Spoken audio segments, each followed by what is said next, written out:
आज हम आपका फिर से स्वागत करते हैं आपका अपना YouTube चैनल एके पाठशाला में। आज दोस्तों हम आपके लिए लेकर आए हैं सबसे महत्वपूर्ण क्वेश्चन, जिसे बोलते हैं हम लोग must must must important question. कक्षा 12 समाकलन का ये सवाल जो 2024 में भी पूछा है, बोर्ड में 4 बार काफी बार पूछा जा चुका है। यह सवाल बहुत ही महत्वपूर्ण है, रामबाण कह लीजिए है। ये जो आपका 3 तारीख को एग्जाम है, इसमें पक्का आने वाला है, 8 नंबर पक्का आएगा। इसको आप लोग अपने माथे पर छाप लो या लिख लो या इस कदर पढ़ लो कि आपको समझने में कोई भी कठिनाई न हो। ऐसा ना हो कि उस दिन आपका 8 नंबर कम हो जाए। इसके लिए हमने आपके लिए लाया है ये मस्ट रामबाण, जो सवाल काफी बार पूछा जा चुका है। काफी मशक्कत के बाद इसको बताने का हमने प्रयास किया और सोचा कि मैं क्यों ना आपको बता दूं कि आपका 8 नंबर बोर्ड में पक्का हो जाए। तो आइए क्वेश्चन को देखते हैं और हल करते हैं। इतना काफी महत्वपूर्ण ये क्वेश्चन क्यों कह रहे हैं हम, क्या कारण है, आखिर ऐसा क्यों हम कह रहे हैं कि नहीं ये काफी महत्वपूर्ण है? क्योंकि ये 4 बार 5 बार क्वेश्चन पूछा गया है और 4 बार 5 बार कुछ मायने रखता है। ये देखिए क्वेश्चन को देख लीजिएगा। आपका क्वेश्चन दिया हुआ है कि समाकलन x square plus x plus 1 upon x plus 2 x square plus 1। हम सिर्फ इतना कहना चाहते हैं कि इस क्वेश्चन को आप बोर्ड परीक्षा देने से पहले एक बार जरूर देख लीजिएगा। यदि आपने इसको मन से देख लिया तो आपको इस सवाल हल करने में कोई भी कठिनाई नहीं होगी। और ये हम बता रहे हैं आपको कि बोर्ड की दृष्टि से एक काफी महत्वपूर्ण और आसान क्वेश्चन है, ज्यादा हार्ड नहीं है, लेकिन हाँ मस्ट इंपोर्टेंट क्वेश्चन है। तो आइए क्वेश्चन को हल करते हैं और देखते हैं आखिर क्वेश्चन क्या है। तो आइए क्वेश्चन को हल करते हैं। क्वेश्चन दिया आपका कि x square plus x plus 1 upon x plus 2 plus x square plus 1 dx का मान ज्ञात कीजिए। क्या करना है? इसका मान ज्ञात करना है। अब इसको हम लोग क्या करेंगे, हल करेंगे क्रमशः। जैसे सबसे पहले लिखेंगे हल, लिखेंगे हल। अब क्या करेंगे कि हम लोग इसको क्या करेंगे कि विघटित के रूप में तोड़ देंगे। ठीक है, विघटित के रूप में तोड़ देंगे। तो लिखेंगे कि दिया है, ठीक है, दिया है क्वेश्चन आपका कि integration x square plus x plus 1 upon x plus 2 x square plus 1, ठीक है, इंटू डी एक्स। अब क्या करते हैं कि लिखेंगे कि दिया गया फलन, दिया गया फलन एक, इसको अपरिमेय के रूप में बोल सकते हैं, अपरिमेय है, अपरिमेय रूप में है, ठीक है।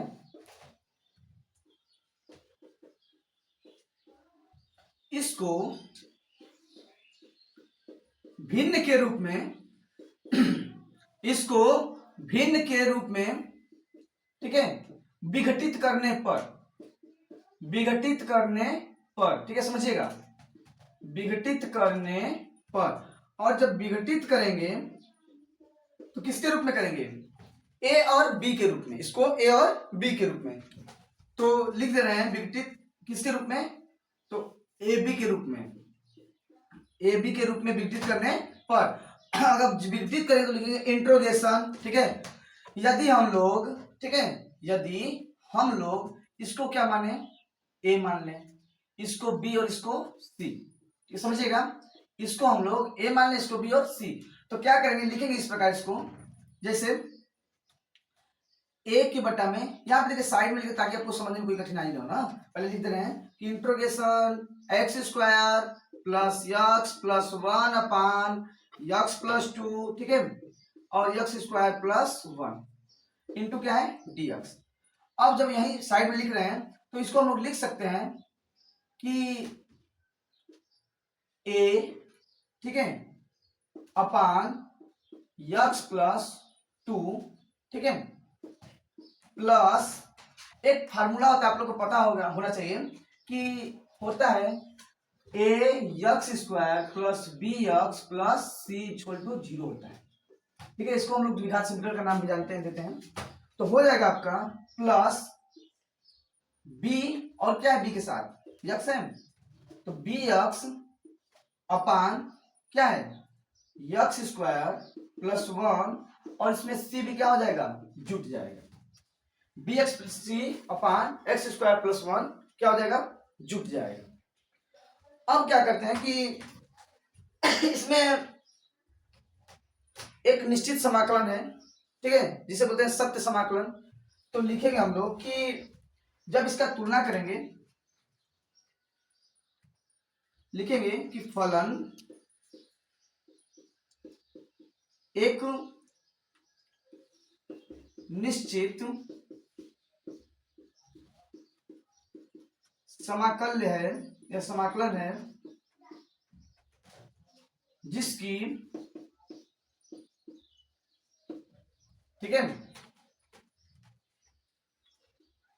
एक्स स्क्वायर तथा गुणांक को, ठीक है, और अचर पद से तुलना करने पर, ठीक है, अचर पद से तुलना करने पर अब क्या करते हैं कि जब इसका मल्टीपल करेंगे तो हो जाएगा आपका कि x और इसका जब लॉसा लेंगे तो हो जाएगा आपका इसका इसका ऐसे इसके से मल्टीपल कर देंगे तो हो जाएगा x square plus x plus 1 बराबर इसका होगा इसमें मल्टीपल हो जाएगा तो हो जाएगा आपका कि ए एक्स स्क्वायर प्लस 1 प्लस है तो प्लस, अब इसका इसमें मल्टीपल हो जाएगा तो ये आपका हो जाएगा कि x प्लस 2 और बी एक्स प्लस सी, ठीक है, x प्लस 2 और बी एक्स प्लस सी।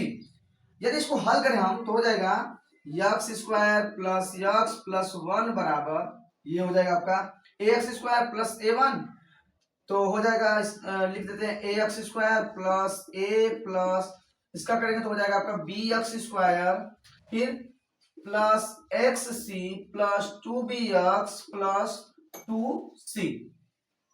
हमको क्या करना है कि फलन एक निश्चित समाकल है जिसकी एक्स स्क्वायर एक्स के गुणांक और असर पद से क्या करना है, तुलना करना है। और जब तुलना करेंगे तो क्या हो जाएगा समझिएगा कि एक्स स्क्वायर का गुणांक क्या है ए, इसमें एक्स स्क्वायर गुणांक क्या है बी, और क्या बचा आपका ए एक बचा है तो लिखेंगे हम लोग कि एक्स तो हो जाएगा ए एक्स स्क्वायर तो बी तो ए प्लस बी बराबर 1, एक हो गया फलन। फिर क्या होगा आपका कि इसमें एक्स का गुणांक क्या है समझिएगा, तो देखिए ये आपका b का गुणांक है और इसमें जब गुणा किए हैं तो क्या हो गया है बी एक्स स्क्वायर और फिर जब 2 का किए तो 2c हो गया है और बी एक्स इसमें किए तो 2bx। तो अब क्या करते हैं x का गुणांक आपका है 2b है तो यहां से ले लेते हैं 2b, ठीक है 2b समझिएगा ध्यान से, तो 2b हो गया तो 2b प्लस 2b के बाद क्या आपका c है तो हो जाएगा c और 2b प्लस c बराबर क्या हो जाएगा तो इसमें कॉमन हो गया तो एक बचा तो 1 हो जाएगा। फिर क्या बचा आपका कि c का गुणांक क्या अच्छा राशि का 2c है तो 2c हो जाएगा प्लस, अब यहाँ कुछ नहीं तो फिर रिवाइज जब करेगा आपका आगे बढ़ेगा तो हो जाएगा a, तो 2c प्लस a बराबर 1। अब ध्यान से समझिएगा कि a प्लस b बराबर 1 हो गया, 2b प्लस c बराबर 2c प्लस 1, a बराबर क्या हो गया 1। अब यहाँ पर क्या करते हैं हम कि सभी का मतलब क्रमशः a b c का मान निकाल लेते हैं और a b प्लस c का जब काम मान निकालेंगे तो क्या हो जाएगा आपका समझिएगा कि इसको हम लोग जब हल करते हैं तो हो सकता है कि a प्लस बी को हम लिख दें कि a बराबर 1 माइनस बी। बोलिए कोई डाउट कोई दिक्कत नहीं ना, चलिए तो इसको यदि a बराबर 1 माइनस बी रखें तो कौन से समीकरण में हम a का मान रखें कि उसमें b का क्या हो या c का क्या हो मान निकल जाए, तो a बराबर है आपका 1 माइनस बी। यदि हम 2b प्लस सी में, ठीक है, यदि 2b प्लस सी में या 2c प्लस ए में किसी का मान रखते हैं, चलिए इसमें a का हम लोग क्या करते हैं मान रखते हैं, तो a का जब मान रखेंगे तो हो जाएगा आपका कि चलिए इसको समीकरण बना लीजिए, समीकरण 1 समीकरण 2 समीकरण 3, तो a का मान, ठीक है यहां देखिएगा ध्यान से, a का मान समीकरण एकदम ध्यान से समझिएगा, जो भी डाउट्स को क्लियर कीजिएगा एकदम धीरे धीरे। a का मान समीकरण में रखने पर अब देखिएगा कि समीकरण 3 क्या दिया आपका 2c प्लस a दिया है, तो क्या करते हैं हम लोग कि लिखेंगे 2c प्लस a बराबर 1 और यहां पर क्या कहेंगे a का मान निकालें 1 माइनस b, तो यहां रख देंगे हम लोग कि 2c प्लस ए का मान क्या निकाले हैं, तो यहां से निकाले हैं 1 माइनस बी। तो यहां रखेंगे हम लोग 1 माइनस बी बराबर 1। इसको हल करेंगे जब तो हो जाएगा 2c प्लस 1 माइनस बी बराबर 1। देखिए इसमें क्या करते हैं, पक्षांतर करते हैं, तो 2c हो गया, ये माइनस बी हो गया बराबर 1, और ये क्या है प्लस 1 है, उधर जाएगा तो माइनस 1, तो ये हो जाएगा आपका 0। तो 2c बराबर ये माइनस बी है, जब पक्षांतर तो क्या हो जाएगा b, और b का मान क्या निकल गया आपका 2c बराबर b, मतलब अर्थात b बराबर 2c। तो देखिए एक b का मान निकल गया हमारा 2c। तो अब क्या करते हैं कि लिखेंगे b का मान किसमें रखें, तो चलिए समीकरण हम लोग रखते हैं 2 में। तो b का मान समीकरण 2 में रखने पर, एकदम ध्यान से समझते चलिएगा, बहुत इंपॉर्टेंट क्वेश्चन है। तो 2 में रखेंगे तो हो जाएगा आपका 2b प्लस c बराबर 1। अब b का मान क्या है 2c, तो क्या करेंगे 2 इंटू, अब b का मान क्या हो जाएगा 2c, अब प्लस c बराबर 1, ये कितना हो जाएगा 4c प्लस c बराबर 1।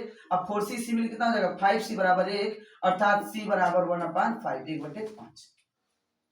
अब देखिए c का मान पूरा आपका निकल गया 1/5, और जब c का मान निकल गया तो यहाँ पे हम रख सकते हैं कि नहीं, b बराबर 2c है, तो b बराबर क्या हो जाएगा 2 अर्थात, और c का मान क्या है 1/5, मतलब आपका हो जाएगा 2/5। ये रहा आपका b का मान, ये रहा आपका c का मान। अब रह गया किसका मान, a का मान।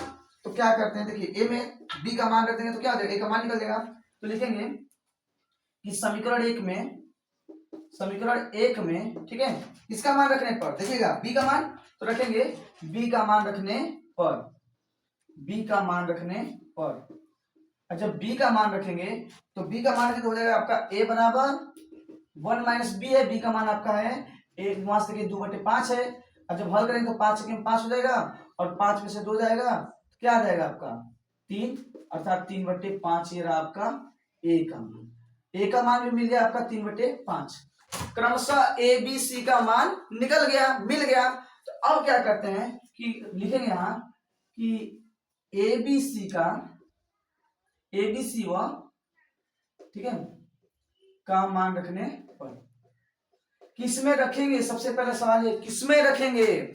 तो जो हम लोग का समाकलन है उसमें क्रमशः जिस तरह से हम लोग विघटित किए थे, यहाँ पे देखिएगा कि दिया गया फलन एक अपरिमेय रूप में है, एक निश्चित समाकलन है, समाकल है, इसको क्या करेंगे भिन्न बटे बी के रूप में विघटित करने पर, और जब विघटित किए हैं तो उसी के रूप में क्या करेंगे उसका मान रख देंगे, फाइंड द वैल्यू करेंगे, आपका मान हल हो जाएगा या आ जाएगा। जैसे देखिए ये था आपका, तो इसी के रूप में इसको रखिए पहले इंट्रोगेशन, ठीक है समझिएगा। इंट्रोगेशन क्या है, x square plus x plus 1 upon x square plus 1, और ये आपका x plus 2 into D x, ठीक है। इसको कैसे हम लोग संगठित या विघटित किए हैं, तो इसके किए हैं कि बराबर a बटे एक्स प्लस 2, a बटे एक्स प्लस 2 और प्लस बी एक्स प्लस ना बी एक्स प्लस, ठीक है समझिए, यहां से बी एक्स प्लस सी के बटा में एक्स स्क्वायर प्लस 1, ठीक। अब इसको क्या करेंगे हम लोग, इसमें मान रखेंगे और इसको हल करेंगे। मान रखेंगे तो हो जाएगा आपका, यहां समझिएगा, ये इसको हम लोग साइड कर लेते हैं ना, ताकि थोड़ा जगह मिल जाए आपको समझने में कोई परेशानी ना हो। तो हो जाएगा आपका इंट्रोगेशन ए है, ए का मान क्या है, तो देखिए ए का मान निकला है आपका 3/5, तो लिखेंगे 3/5, ठीक है, ये बटा हो जाएगा एक्स प्लस क्या है 2, चलिए एक्स प्लस 2 हो गया। फिर क्या है, इसको हम लोग अलग अलग अभी तोड़ देते हैं, इंटू डी एक्स ना, प्लस ये क्या है बी एक्स प्लस सी है, तो लिखेंगे कि इंट्रोगेशन बी एक्स, बी का मान क्या है आपका, तो बी का मान यहां से लीजिए, बी का मान है आपका 2/5, तो लिखेंगे 2/5 और यक्स है तो यक्स हो जाएगा प्लस सी, सी का मान क्या है आपका, तो सी का मान देखिए यहां से निकला 1/5, तो हो जाएगा आपका 1/5। मुख्य बटा है यक्स प्लस 2, तो यक्स प्लस 2 ए का है, ये हो जाएगा आपका x square plus 1, x square plus 1, ठीक, इंटू क्या है डी एक्स। अब जब हल करेंगे तो हो जाएगा आपका इंट्रोगेशन, ये 3/5 है, ध्यान समझिएगा 3/5 है, और कांस्टेंट के रूप में जब रहता है क्या करते हैं उसको हम लोग बाहर कर लेते हैं कॉमन के रूप में, तो हो जाएगा 3/5 क्या हो जाएगा बाहर हो जाएगा इंट्रोगेशन, ठीक है। इंट्रोगेशन क्या बचेगा आपका 1 बचेगा, 1/x+2 इंटू डी एक्स, ये हो जाएगा प्लस। अब देखिए इसमें क्या 1/5 इसमें भी 1/5 इसमें भी है, तो 1/5 को हम लोग बाहर कर लेते हैं, बचेगा आपका इंट्रोगेशन, क्या बचेगा 2x। एक बार इसके साथ कर, चलिए इसको अपने साथ में लिख लें ताकि आपको समझने में कोई दिक्कत ना हो। 2x+1 अपान क्या हो जाएगा x² + 1 इंटू डी। अब क्या हो जाएगा कि सभी का अलग अलग हम लोग समाकलन कर देंगे, तो हो जाएगा आपका 3/5। ठीक है, ये क्या हो गया 1/x+2 है। एक फार्मूला होता है कि 1/x बराबर लॉग मापांक x होता है, तो उसी के रूप में तोड़ देंगे तो हो जाएगा आपका लॉग मापांक में हो जाएगा x+2, फिर क्या है प्लस, तो प्लस। अब देखिए इसको अलग अलग तोड़ेंगे तो 1/5 मतलब 1/5 इंट्रोगेशन, ये क्या हो जाएगा 2x। ठीक है, और बटा में x² + 1, ठीक है, इंटू dx प्लस 1/5 मतलब ये हो जाएगा आपका अलग अलग टूटेगा तो फिर हो जाएगा इंट्रोगेशन 1/x² + 1 इंटू dx। ठीक है, अब क्या करते हैं कि देखिएगा कि ये तो हो गया आपका 3/5 log x+2। अब दिया है कि 1/5 2x दिया है। अब इसका कैसे हल करें, तो देखिएगा हमारे पास बोर्ड में उतना समय नहीं रहेगा, तो अब क्या करते हैं कि हम लोग इसको अलग साइड में हल कर लेते हैं। जैसे हम लोग जानते हैं, ठीक है, हम लोग जानते हैं कि हम लोग जब फलन कोई हल नहीं होता है उसको टी मान लेते हैं। क्या मान लेते हैं टी। तो यहाँ पर हम क्या करते हैं कि x² बराबर टी मान लेते हैं। x² बराबर क्या मानते हैं टी, और जब x² टी मानेंगे तो x के सापेक्ष क्या करेंगे इसका अवकलन कर देंगे, तो x के सापेक्ष जब अवकलन करेंगे तो हो जाएगा आपका कि 2x मतलब nx और n - 1 तो 2 - 1 बराबर क्या होगा dt/dx, और क्या हो जाएगा कि 2x और दो में से गए 2x बराबर dt/dx।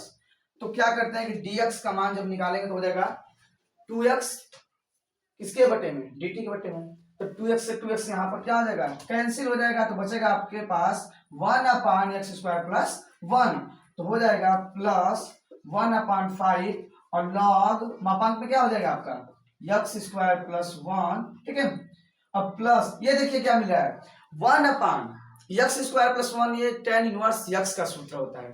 तो कितना आसान क्वेश्चन हो गया, तो हो जाएगा आपका कि 1/5 मतलब 1/5 tan इनवर्स x। ठीक है, जो फाइनली आंसर होगा वो होगा आपका 3/5 लॉग मापांक में x+2 प्लस 1/5 लॉग x² + 1 फिर प्लस 1/5 tan इनवर्स x। जो भी डाउट है उसको क्लियर कर लीजिएगा और कमेंट में पूछिएगा। यदि वीडियो आपको पसंद आए तो सब्सक्राइब कर लीजिएगा। हम आपको ऐसे ही ऐसे मस्ट इंपोर्टेंट जितने भी क्वेश्चन हैं बोर्ड की दृष्टि से निकाल करके आपके पास पहुंचा देंगे। और जिस प्रकार से हनुमान जी ने समुद्र को लांघ कर उस पार जा करके संदेशा पहुंचा दिया था, उसी प्रकार हम वीडियो के माध्यम से आपके पास सभी क्वेश्चन को पहुंचाने का कार्य करेंगे। वीडियो अच्छा लगे तो सब्सक्राइब करिएगा और हाँ बेल आइकन को भी दबा दीजिएगा। तो आइए क्वेश्चन नंबर देखते हैं हम लोग नेक्स्ट जो इंपोर्टेंट है।